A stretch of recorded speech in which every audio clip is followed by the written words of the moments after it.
Hello friends, सभी लोगों का स्वागत है। भारतीय इतिहास के तहत महत्वपूर्ण देखेंगे जो आपके भविष्य में Bihar SI, Bihar SSC CGL और बिहार पुलिस या आप बीपीएससी का भी एग्ज़ाम दे रहे हैं तो काफ़ी महत्वपूर्ण होने वाला है, क्योंकि अभी तक बीपीएससी के द्वारा और बिहार में जो भी एग्ज़ाम हो चुके हैं उसमें पूछे गए प्रश्नों का संग्रह है। प्रारंभ करते हैं आज के वीडियो को। यदि आपको अच्छा लगेगा तो चैनल को सब्सक्राइब करके वीडियो को लाइक ज़रूर कीजिएगा। पहला प्रश्न है, प्राचीन इतिहास में प्रागैतिहासिक काल से सभी महत्वपूर्ण प्रश्नों को देखेंगे। इसमें आपको पहला प्रश्न है, प्राचीन पुरातात्विक स्थल जो है कालीबंगा, कालीबंगा कहाँ पे है? इस तरफ आप देख पाएंगे कि जहाँ पूछा गया है ये प्रश्न उसको दिया गया है। तो प्राचीन पुरातात्विक स्थल है कालीबंगा और ये जो है राजस्थान राज्य में हनुमानगढ़ी जिला में है। प्रथम मानव जीवाश्म भारत में कहाँ प्राप्त हुआ है? नर्मदा घाटी से। ये 66वीं बीपीएससी में पूछा गया था। चलिए इसको थोड़ा जूम कर देंगे ताकि आपको देखने में सुविधा हो। नेक्स्ट है, भारत में विश्वविख्यात शैल चित्रकला स्थित है। तो ये जो है भारत में विश्वविख्यात शैल चित्रकला ये भीमबेटका मध्य प्रदेश में स्थित है। प्रथम मन के निर्माण का प्रमाण प्राप्त हुआ है पाटन से, पाटने से। चिरांदपुरा स्थल पर प्राचीनतम अवशेष मिले हैं, तो नवपाषाणिक संस्कृति की जो है प्राचीनतम अवशेष मिले हैं। जिस काल में कृषि कर्म का प्रादुर्भाव हुआ वह कहलाता है नवपाषाण काल, यानी कृषि का खोज एक नया चीज़ था तो नवपाषाण काल हो गया। दमदमापुरा स्थल कहाँ स्थित है? तो ये उत्तर प्रदेश में स्थित है। भारत में पशुपालन एवं कृषि के प्राचीनतम साक्ष्य कहाँ से प्राप्त हुए हैं? तो मेहरगढ़ से। चलिए अगला है, कैल्कोलिथिक युग कहा जाता है। तो कैल्कोलिथिक युग कहा जाता है ताम्रपाषाण युग को। अब यहाँ से सैंधव सभ्यता से जो महत्वपूर्ण प्रश्न अभी तक एग्जाम में बन चुका है उसको देखेंगे। इस समय मोहनजोदड़ो कहाँ स्थित है? तो ये पाकिस्तान में स्थित है। हड़प्पा का उत्खनन किया गया था कब? 1921 ईस्वी में। प्राक सैंधव काल के डैशपुरा स्थल से हल द्वारा जुताई के प्रमाण पत्र मिले हैं। तो ये मिले हैं कालीबंगा से हल द्वारा जुताई के प्रमाण। हड़प्पीय संस्कृति सैंधव संस्कृति के उपकरण निर्मित थे ताम्र या कांसा से। आईआईटी खड़गपुर के अध्ययन दल की रिपोर्ट के अनुसार लगातार डैश वर्षों तक 9 के बराबर वर्षा होना सिंधु घाटी सभ्यता के पतन का कारण रहा था। यानी कहा गया है कि आईआईटी खड़गपुर के अध्ययन के अनुसार जो रिपोर्ट आया था उसमें कितने वर्षों तक बारिश न होने के कारण हड़प्पा सभ्यता का पतन हुआ था? तो ये 900 वर्षों तक बारिश न होने के कारण। सिंधु घाटी सभ्यता की सबसे महत्वपूर्ण विशेषता है नगर नियोजन। सिंधु था, शहरी है, ऐसे याद रखना है आपको। सिंधु घाटी सभ्यता की प्रकृति नगरीय प्रकृति थी। वह हड़प्पाकालीन स्थल जहाँ से हल का टेराकोटा प्राप्त हुआ है, तो बनावली जो है वहाँ से हल का टेराकोटा प्राप्त हुआ है। हड़प्पा और मोहनजोदड़ो के उत्खनन से संबंधित है आर.डी. बनर्जी, राखालदास बनर्जी, दयाराम साहनी, के.एन. दीक्षित एवं M.S. वत्स। तो ये सभी नाम आपको ध्यान रखना है। आपसे ऐसे भी पूछा जा सकता है कि हड़प्पा और मोहनजोदड़ो के उत्खनन से निम्नलिखित में से कौन संबंधित नहीं है? तो 3 नाम यहाँ से रहेगा, एक कोई आपको चौथा नाम देखने को मिलेगा। हड़प्पा का बंदरगाह शहर कौन सा है? तो हड़प्पा का बंदरगाह शहर है लोथल। सिंधु घाटी सभ्यता से संबंधित पुरातात्विक स्थल लोथल किस नदी के तट पे है? भोगवा नदी के तट पे। हड़प्पा में एक उन्नत जल प्रबंधन प्रणाली धौलावीरा से प्राप्त हुआ है जो गुजरात में है। हड़प्पा में मिट्टी के बर्तनों पर समानता उपयोग हुआ था, तो लाल रंग का इम्पोर्टेंट है, आपको ध्यान रखना है कि मिट्टी के बर्तन पे हड़प्पा काल में जो रंग प्रयोग हुआ था वह था लाल रंग। सिंधु सभ्यता डैश युग के अंतर्गत आती है? तो सिंधु सभ्यता जो है ये आद्य ऐतिहासिक युग के अंतर्गत आती है। अगला है, यहाँ से ध्यान देना आपको, हड़प्पनों का व्यापारिक संबंध था। तो जो हड़प्पन लोग थे उनका व्यापारिक संबंध था मेसोपोटामिया के साथ। अगला है, सिंधु घाटी के लोग थे शाकाहारी और मांसाहारी दोनों। सिंधु घाटी के लोग जो है शाकाहारी भी थे और मांसाहारी भी थे। कथन में आपसे पूछा जा सकता है। चुनुद्रो हड़प्पा संस्कृति से संबंधित एक स्थल है जो कहाँ स्थित है? सिंध में। चुनुद्रो जो है सिंध में स्थित है। अब यहाँ से वैदिक सभ्यता से महत्वपूर्ण प्रश्न देखेंगे। तो आप इस वीडियो के माध्यम से बस इतना जानिए कि रैपिड फायर आपका रिवीजन होगा। बस मोस्ट इम्पोर्टेंट प्रश्न जो संभावित होगा यहाँ से बनने का बन सकता है आपके एग्जाम में। वेदों में प्राचीनतम है, तो वेदों में जो है ऋग्वेद सबसे प्राचीनतम है। पुरुषार्थ है, तो पुरुषार्थ कितना है, टोटल 4 पुरुषार्थ है, तो कुल 4 है। गायत्री मंत्र किस पुस्तक में मिलता है, तो ये ऋग्वेद में मिलता है गायत्री मंत्र। यज्ञ हेतु 7 प्रकार के पुरोहितों का वर्णन मिलता है, तो ऋग्वेद में यज्ञ के लिए 7 प्रकार के पुरोहितों का वर्णन मिलता है ऋग्वेद में। वेदों की संख्या है, वेदों की कुल संख्या 4 है। तरई का अभिप्राय क्या है, तरई का है 3 वेद, तरई का अभिप्राय है 3 वेद।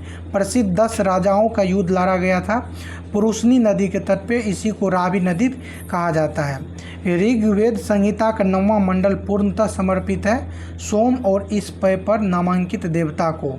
9वां जो है ऋग्वेद संहिता का 9वां मंडल पूर्णतः समर्पित है सोम और इस पय पर नामांकित देवता को। बोगाज कोई का महत्व इसलिए है कि वहाँ जो अभिलेख प्राप्त हुए हैं उनमें वैदिक देवी एवं देवताओं का वर्णन मिलता है। बोगाज कोई का महत्व क्यों है, वहाँ जो अभिलेख प्राप्त हुए हैं उनमें वैदिक देवी और देवताओं का वर्णन मिलता है। अछूत की अवधारणा स्पष्ट रूप से उद्धृत हुई है, तो अछूत जो है कब से आया है, तो ये धर्मशास्त्रों के समय से अछूत की अवधारणा उद्भव हुई है। अगला है एक वेद जो धार्मिक अनुष्ठानों से संबंधित है, कौन सा है, तो धार्मिक अनुष्ठानों से यजुर्वेद संबंधित है। वैदिक देवता नहीं था, कार्तिकेय जो है वैदिक देवता नहीं है, ये ऑप्शन विशेष उत्तर यहाँ पे दिया गया है। महापुराणों की संख्या मानी जाती है, तो महापुराणों की संख्या टोटल 18 है। अब हम लोग देखेंगे चौथा चैप्टर है बौद्ध, जैन, भागवत एवं शैव धर्म से जो प्रश्न एग्जाम में बन चुका है। जैन धर्म के 23वें तीर्थंकर पार्श्वनाथ थे। त्रिपिटकों का संबंध है बौद्ध धर्म से।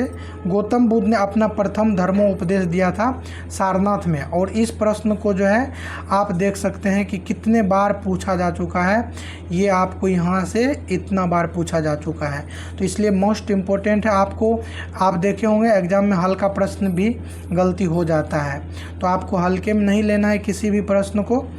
चलिए अगला है बोध गया में ज्ञान प्राप्ति हुई थी, तो बोध गया में जो है ज्ञान की प्राप्ति हुई थी गौतम बुद्ध को, और गया का नाम अभी बदल करके गया जी कर दिया गया है, तो ये भी आपको ध्यान रखना है। भगवान बुद्ध ने ज्ञान प्राप्त करने के लिए कई वर्षों तक तपस्या और साधन में जीवन व्यतीत किया था, कहाँ, गया में। बोध गया में महाबोधि मंदिर बनाया गया जहां गौतम बुद्ध को ज्ञान प्राप्त हुआ था, और 2002 में वर्ल्ड हेरिटेज साइट में इसको शामिल किया गया है। तृतीय बौद्ध सभा का आयोजन, सभा का सभापतित्व कौन थे, तो मोगलीपुत्र तीस। नेक्स्ट है तृतीय बौद्ध संगति कहाँ हुई है, तो ये तृतीय बौद्ध संगति जो है पाटलिपुत्र में आयोजन किया गया था। प्रथम बौद्ध महासभा आयोजित हुई थी, तो प्रथम राजगिरी में। वह शासक जिसने चतुर्थ बौद्ध संगति में कश्मीर में आयोजित कराई थी, तो कनिष्क। चौथी बौद्ध संगति बुलाई गई थी कनिष्क के द्वारा। भगवान बुद्ध के महापरिनिर्वाण के बाद पहली बौद्ध संगति कब हुई थी, तो राजगिरी या राजगीर में। प्रथम बौद्ध परिषद को बुलाया गया था अजात शत्रु के द्वारा। अगला है चतुर्थ बौद्ध संगति का आयोजन कहाँ हुआ था, तो चतुर्थ बौद्ध संगति कुंडलवन कश्मीर में हुआ था कनिष्क के शासनकाल में। महात्मा बुद्ध ने महापरिनिर्वाण प्राप्त किया था कुशीनगर में। डैश भारतीय दर्शन ने परमाणु सिद्धांत का प्रतिपादन किया, तो परमाणु सिद्धांत का प्रतिपादन करने वाले हैं वैशेषिक दर्शन। त्रिरत्न या 3 रत्न जैसे सटीक ज्ञान, सच्ची आस्था और सटीक क्रिया संबंधित है जैन धर्म से। पाटलिपुत्र में बुलाई गई प्रथम जैन संगति के अध्यक्ष थे स्थूलभद्र। महात्मा बुद्ध की माता का नाम क्या था, महामाया। गौतम बुद्ध का जन्म कहाँ हुआ था, तो गौतम बुद्ध का जन्म लुम्बिनी नेपाल में। भरूच एवं अमरावती प्रसिद्ध केंद्र है, तो ये है बौद्ध धर्म के प्रसिद्ध केंद्र। वे शिक्षक जिनसे बुद्ध ने महाभिनिष्क्रमण गृह त्याग के बाद सबसे पहले ज्ञान प्राप्त का प्रयास किया था, तो यह है अलार कलाम एवं रुद्रक रामपुत्र। बौद्ध संघ की प्रथम महिला अनुयायी सदस्य कौन थी, तो प्रजापति गौतमी। बुद्ध की ईश्वर की अवधारणा के विषय में सत्य कथन क्या है, तो ईश्वर का अस्तित्व नहीं है। बुद्ध ने कहा था कि ईश्वर का अस्तित्व नहीं है। जैन धर्म के प्रवर्तक महावीर जी का मोक्ष स्थान है पावापुरी। अगला है वह स्थान जहाँ महावीर ने पूर्ण आध्यात्मिक ज्ञान यानी केवल्य का प्राप्त किया था, ये है जिम्भ्री ग्राम। महावीर का जन्म स्थान है कुंडग्राम में। त्रिपिटक धार्मिक पुस्तक है, तो ये बौद्ध धर्म का धार्मिक पुस्तक है। नेक्स्ट देखते हैं, त्रिपिटक लिखी गई है तो ये किस भाषा में, तो ये लिखी गई है पाली भाषा में। भागवत संप्रदाय के विकास में अत्यधिक योगदान रहा है गुप्त का। भागवत संप्रदाय के विकास में अत्यधिक योगदान था गुप्त का, यानी गुप्त काल जो था, गुप्त काल का उनका ज़्यादा योगदान था भागवत संप्रदाय के विकास में। आजीवक संप्रदाय के संस्थापक हैं मखली गोसाल। बराबर की गुफाओं का उपयोग आश्रय गृह के रूप में आजीवकों ने किया था, और ये बराबर की जो गुफा है बिहार के जहानाबाद जिला में है। इस चीज़ को आपको ध्यान रखना है, जहानाबाद जिला। सबसे पूर्वकालिक जैन ग्रंथ है 14 पूर्व। जैन कल्प सूत्र को लिखा है भद्रबाहु ने। प्रथम तीर्थंकर कौन थे, तो ऋषभदेव थे जैन धर्म में। अगला है, वह बात जो बौद्ध धर्म तथा जैन धर्म में समान नहीं है। तो बौद्ध और जैन में जो है डिफरेंट है आत्मदमन। आत्मदमन दोनों में नहीं है, अलग है दोनों में। कौशल एवं मगध के मध्य संघर्ष का प्रारंभ हुआ था अजात शत्रु के समय में। कौशल एवं मगध के बीच संघर्ष का प्रारंभ हुआ था अजात शत्रु के काल में। मगध शासक बिंबिसार का चिकित्सक कौन था, तो जीवक जो है बिंबिसार के चिकित्सक थे। पाटलिपुत्र किस राजवंश की राजधानी थी, तो मगध राजवंश की राजधानी थी। 6ठी शताब्दी ईस्वी पूर्व में बिंबिसार मगध पर राज करता था। वह शासक जिसने सुंदर नगर पाटलिपुत्र की स्थापना की, उदयन। पाटलिपुत्र को जो है अजीमाबाद के नाम से भी जाना जाता था। नेक्स्ट है, अवंती राज्य की राजधानी कहाँ थी, तो अवंती राज्य की राजधानी उज्जैन थी, उज्जैन। अवंती का राजा कौन था, चंद्रप्रद्योत। 6ठी शताब्दी ईस्वी पूर्व में एक गणतंत्र था मल जो था एक गणतंत्र था। मगध की प्रारंभिक राजधानी थी राजगिरी या गिरिव्रज। नेक्स्ट है, अजात शत्रु के वंश का नाम था हर्यक। अजात शत्रु के जो वंश था उसका नाम था हर्यक। विश्व का पहला गणतंत्र वैशाली में स्थापित किया गया था लिच्छवी के द्वारा स्थापित किया गया था। ईसा पूर्व 6ठी सदी में विश्व की प्रथम गणतंत्रात्मक व्यवस्था थी कहाँ, वैशाली में। 16 महाजनपदों की सूची उपलब्ध है अंगुत्तर निकाय में। प्रथम मगध साम्राज्य का उत्कर्ष ईसा पूर्व 6ठी शताब्दी में हुआ था। अंग जनपद की राजधानी कहाँ थी, अंग जनपद की राजधानी चंपा थी। वत्स का राज स्थित है इलाहाबाद के आसपास।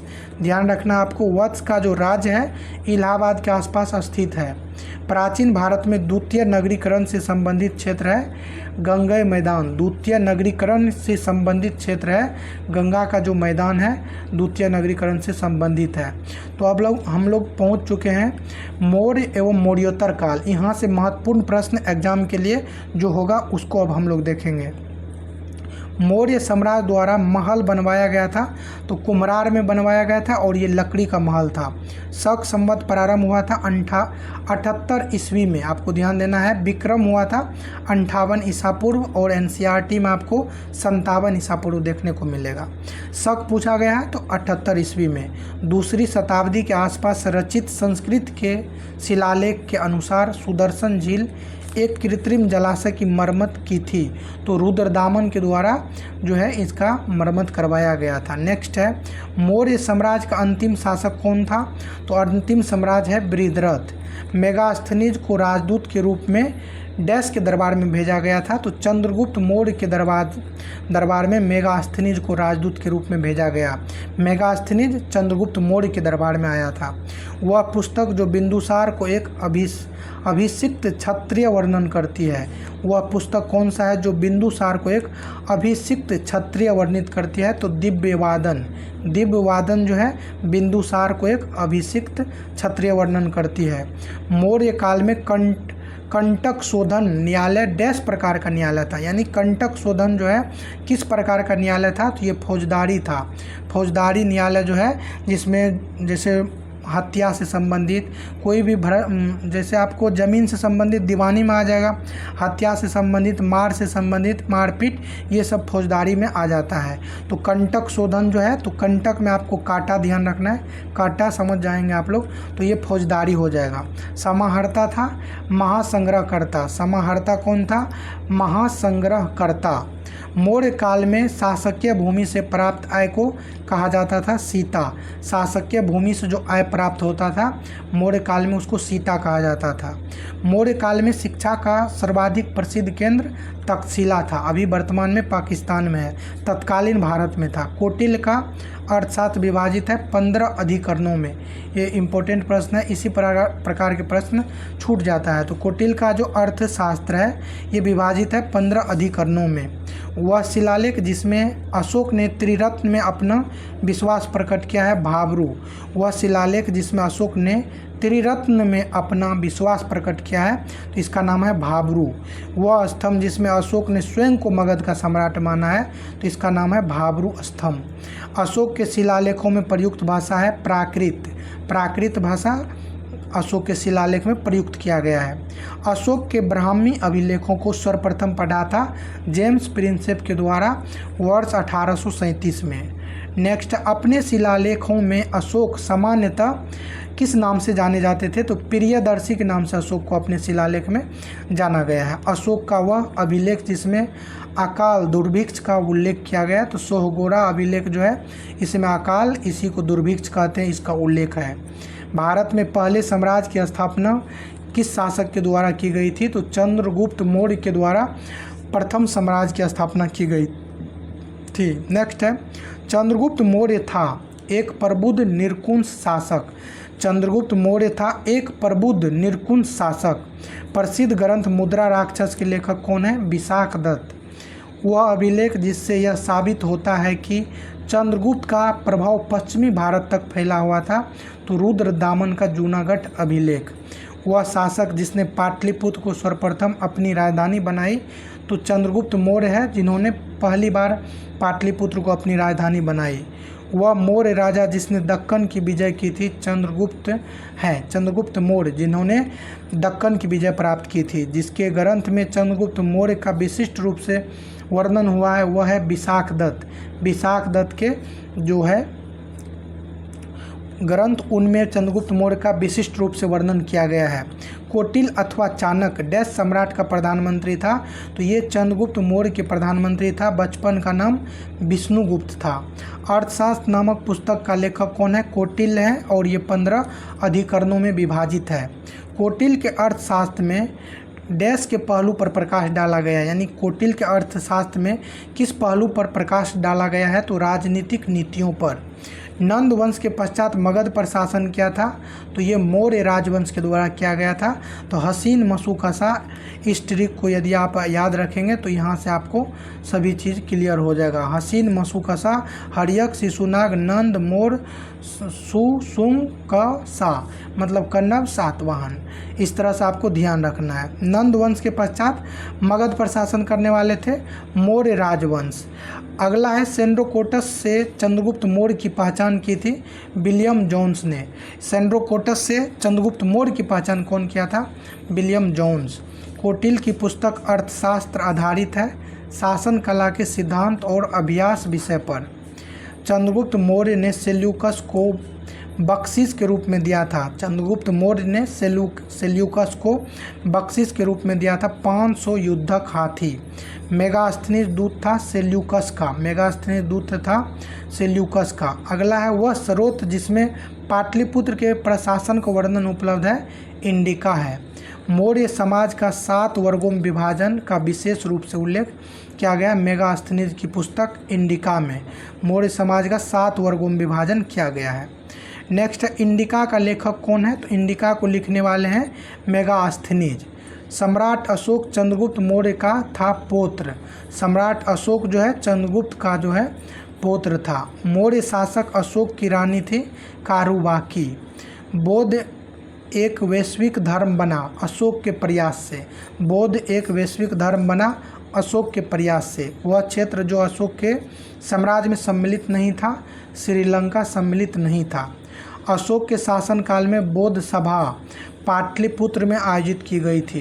तो ध्यान रखना पाटलिपुत्र। अशोक ने डैश राज पर आक्रमण किया था, तो कलिंग पर आक्रमण किया था 261 ईसा पूर्व में। और कलिंग में जो ये कलिंग का युद्ध हुआ था, दया नदी के तट पे कलिंग का युद्ध लड़ा गया था। तो दया नदी आपको ध्यान रखना है। अंतिम मौर्य सम्राट कौन था? बृहद्रथ। अंतिम मौर्य सम्राट था बृहद्रथ। अर्थशास्त्र के अनुसार सीता भूमि का अभिप्राय क्या है? जनजातियों द्वारा जोती जाने वाली भूमि। अर्थशास्त्र के अनुसार सीता भूमि का अभिप्राय है जनजातियों के द्वारा जोती जाने वाली भूमि। मौर्य वंश के पश्चात शुंग वंश ने शासन किया था।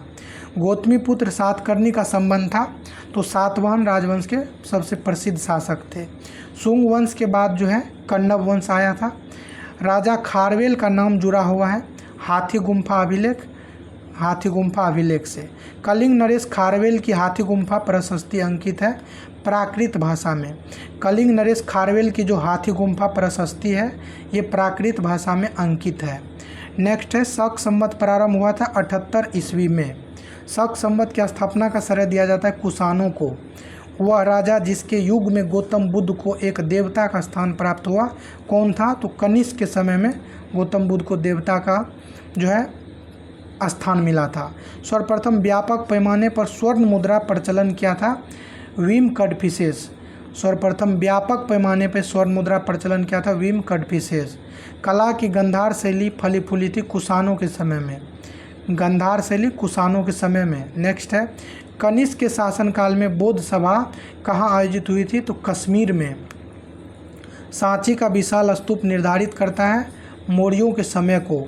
वह पुरातात्विक स्थल जो मौर्य राजप्रसाद से संबंधित है कुम्हरार।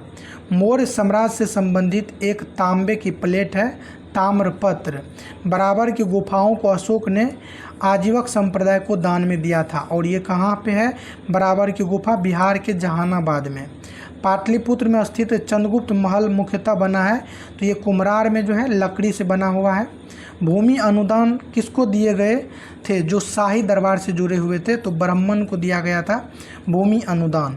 भारत में सोने के सिक्के जारी किए गए थे भारतीय यूनानी शासकों के द्वारा। उस स्रोत का नाम बतलाए जो प्राचीन भारत के व्यापारिक मार्गों पर मौन था। उस स्रोत का नाम बतलाए जो प्राचीन भारत के व्यापारिक मार्गों पर मौन था। मिलिंद पन्हो। शक वंश की कार्दमक शाखा का संस्थापक कौन था? चस्टन। शक वंश के जो कार्दमक शाखा है संस्थापक थे चस्टन। अगला यहाँ से संगम काल प्रारंभ हो जाता है। नेक्स्ट वीडियो जो लाएंगे उसमें संगम काल को देखेंगे। यहाँ तक वीडियो को देखने के लिए सभी लोगों को धन्यवाद।